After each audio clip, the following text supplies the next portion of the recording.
Hey y'all, welcome to the channel. I am him and he is me. Here we're going to talk about the show Echo on Disney Plus. Echo is basically the spin-off show based on the character Maya Lopez from the Hawkeye series, which I actually found to be very much entertaining and something I would recommend that everybody take a chance to see because it has some very good elements that's moving forward in the MCU. But that's not what we're here to talk about. What we're here to talk about is Echo. And I wanted to make a video because I needed to talk about this to the grand public to kind of just share my opinion about this because I have mixed feelings. Let's start off with the fact that the show is based off of an assassin who works under Kingpin, and basically he raised this assassin up when she was just a mere child.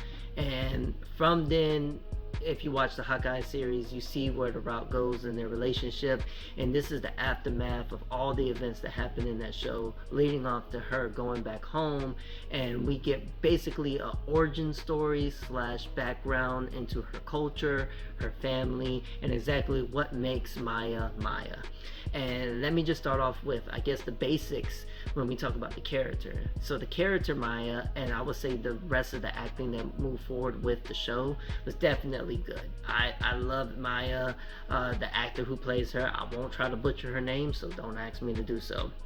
But I did very much appreciate the emotions that she gave off, despite the fact that a lot of her dialogue was in sign language, which was very impressive, and I know for the community had to be a big deal. When we talk about the emotions that came from her interactions with certain people, from the Kingpin to some of her family members, I just felt like for someone who said very little in the show, she spoke a lot throughout her actions, and I think that's very important for a character with that type of handicap, especially when we saw just how dominating, how cool she was in Hawkeye. And that's where I kind of was looking for a little bit more when it came to the character in this series, because I felt like in Hawkeye she was better shown as this dominating force that worked for the Kingpin. And here, because it's kind of coming off the aftermath of what happened in the earlier Disney Plus series, it doesn't really show those elements that we saw there, where she was a top-notch fighter, where she had these great martial arts skills and everything like that. You get a couple of scenes like that, but I'm gonna be honest with you, this show is very dialogue heavy, and that says a lot, especially since ASL, or at least sign language in general, is being used throughout the series. I would say the first two episodes are probably the strongest episodes here. The first episode is definitely a recap wise, so if you didn't watch Hawkeye, I don't blame you, but at least they show from her perspective exactly everything that happened in the series, so that you're not lost. So even if you jump in and watch that series and then jump in to watch Echo, you'll see how they merge together and tell a complete story. Outside of that, I mean afterwards you get the first like major fight scene that showed that new rating that Disney is working with, and I would say it was nice to see. It felt very Netflixy in the first two episodes, which was exactly the tone that the trailers and everything was showing up. But afterwards, it just really went Disney Plus from there, from episodes 3 to 5. The Daredevil fight was cool. I'm not going to spoil too much about what happened within the fight. I will say this: if your expectations coming into the show is to see Daredevil and to see Kingpin, and not so much for Maya, the character Echo, I will say this: don't come in with those high expectations, because this is a show that's definitely grounded in her culture, her background, everything. It's really about her. And despite the fact that Kingpin is in here a lot, I feel like it was just more of an MCU introduction than I felt like he took over the show, which is not a bad thing. You don't want the villain to overshadow the person who we're following, the main character. But I will say this: after you get to episode 3 and onward, Kingpin is all you want to watch. And I'll be honest with you, some of the some of the cultural stuff and how they edited it and how they brought it up in the show, it will either draw you in or it will take you out. I'm all for cultural appropriation and using the actual tribe that gave a lot of insight and background help to try to make this series more grounded and more at home, especially to that culture. I applaud them for that. They did their homework. They got the actual people to give them some notes and everything like that. And when it comes down to the total like feel and draw to the side characters, especially from her aunt to her cousin to Biscuit, who is a standout in the show, I you definitely feel drawn to those characters, but not as drawn to them as I would say they did with Miss Marvel, which is where I felt like the series was going towards when it came to cultural appropriation. I feel like Miss Marvel did it better when we talk about how you introduce a culture to the world through an MCU character, and it makes you like latch onto them and the people that surround it in her environment. Where in Echo, it's brought up, but it's brought up in such a way that the editing just kind of takes you out. It almost annoys you in certain parts because you're just like, why are we watching this? What is this? This feels like a totally different show, only for it to add up to a finale that overall, I mean, it's okay. It's not the best, but I mean, that's up to you. I'll be honest with you.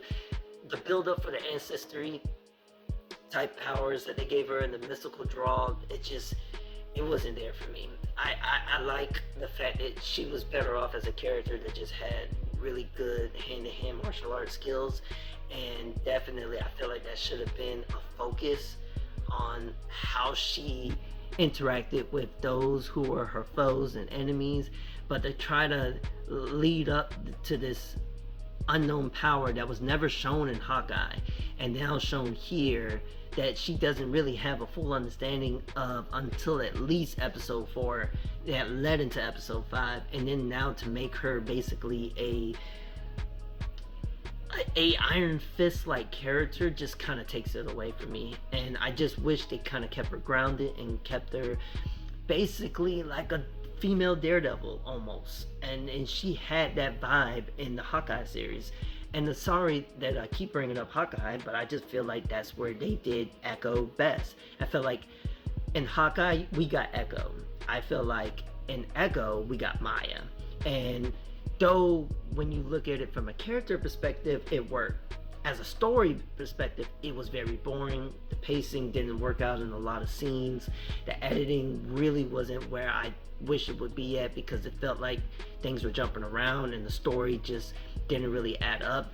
And I feel like overall you'll walk away feeling like this could have been a better show if the MCU showed it a little bit more love, and especially if they didn't drop it in like a total package of 5 episodes. I think they should have did it episodic and did it at least once a week, and I think that would have worked out, gave people some time to sit with it, maybe do their research on some of the things and ideas that they showed in the series. And I mean, there's so much stuff that you wish that they had fixed, and now that it's over, and I don't think there's going to be any extra episodes to it, especially the way they ended it. I mean, and then yeah, I guess if we're going to talk about the ending was very lackluster. I'm not saying I want a big CGI fight as we've gotten in other series, and I definitely don't want a Moon Knight type of situation where we're building up to a big fight and then it just basically black out and we don't see nothing. I would say that this was very lackluster. I love the emotional draw that happened with Kingpin, and through Maya, and they're basically their new family relationship. But I don't know. It's just like, to make it another a talk you down type of situation, instead of it being what I thought was gonna build up to be a hard, drawn out fight between them, or at least the henchmen, just became like an Iron Fist situation, and basically a heart to heart between the two that literally leaves you hanging like, I don't know where the relationship goes from here. Is it that Kingpin just, all right, we had a heart to heart and we had this very emotional situation that happened in, I guess, his consciousness, so now we don't have to talk about it no more? Or is it like, is he still gonna go after her? Is she still gonna be like out to go against him? Because it seems like she's at peace, but then it's like, where does that leave the character? Obviously she's not gonna stay in Oklahoma, so where does she go from here? Some people are saying the Defenders. Some people says that, you know, she's just gonna be in the background of certain things, and she'll come in sooner or later, maybe in Spider-Man 4 or something like that. As long as she's tied to the Kingpin, you know, she's gonna be in the MCU. I just wish that maybe they did more episodes to draw things out. If not, at least put in enough effort, details, and especially like fix the editing so that we can feel what the point of the series was. Because I walked away not even remembering why I'm watching the series. And I know that it's not supposed to be MCU canon, that's why it's the Marvel spotlight, but it just like, there's too much ties to what's going to be going on in the other parts of the MCU that it's hard to say that that's not going to be the case. So overall, I would say that if I had to rate this, I would definitely give it a C+, which puts it in my ratings at a gold rating, meaning it's okay. It's fit for where it's at on streaming. I wouldn't pay anything. If you have a friend who has Disney Plus, you could probably watch it with them. If not, go ahead and watch the clips and catch the best parts of it on YouTube. But it's not memorable. It's not something that I would say that you need to sit down and watch every episode straight through, and get the full understanding of who this character is. I feel like if you watch Hawkeye, you kind of get a better feel of exactly who Echo is as a character. But if you really want to get to know the character, you really want to get to know the background and see the appreciation that's given to her culture and the culture that's represented within the show, definitely watch Echo. You will walk away knowing who Maya is, but may not have a full understanding of Echo, the character, and where she fits in the grand MCU.